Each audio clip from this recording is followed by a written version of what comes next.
স্বাদ রাসেল ভাই বিশ্বাস করেন সেই স্বাদের চা। হ্যালো এভরিওয়ান, কেমন আছেন আপনারা সবাই? আশা করি ভালো আছেন। আলহামদুলিল্লাহ, আপনাদের দোয়া এবং ভালোবাসায় আমরাও খুব ভালো আছি। আজ আমরা চলে এসেছি মাগুরা শ্রীপুরের যমুনা টেলিভিশনে নিউজ হওয়া সেই পোড়ামাটির ভাইরাল চা খেতে।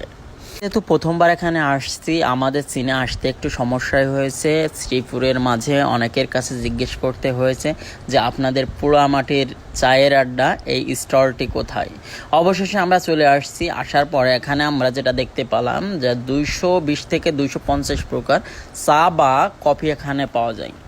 অবশেষে আমরা এই সিদ্ধান্তে উপনীত হলাম যে আমরা একটা মালাই চা খাবো। ইলিয়াস অর্ডার করে আসলো, আমরা অপেক্ষায় আছি কখন আমাদের চা রেডি হবে। আসলে ওনার একটু ব্যস্ততাও বেশি।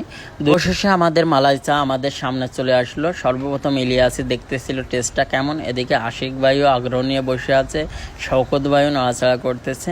অবশেষে আমিও টেস্ট করে দেখলাম, সব কিছু মিলে বেস্ট একটা চা ছিল। আপনারাও কিন্তু চাইলে পোড়ামাটির চায়ের আড্ডা থেকে ঘুরে আসতে পারেন মাগুরা শ্রীপুর থেকে।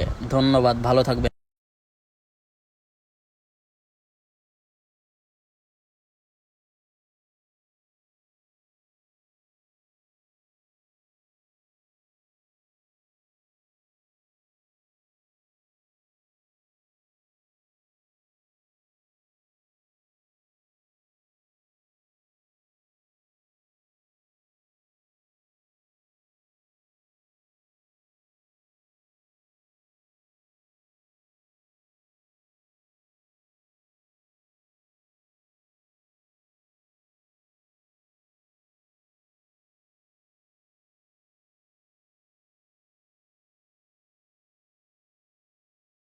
সরিষা ইলিশটা কমপ্লিট করে সামনে নিয়ে আসছে। এদিকে রাব্বি ভাইয়ের প্রচুর ক্ষুধা, সে বলতেছে আমি আর অপেক্ষা করতে পারবো না লেজ ভর্তার জন্য, আমি সরিষা ইলিশ দিয়েই খাওয়া শুরু করব।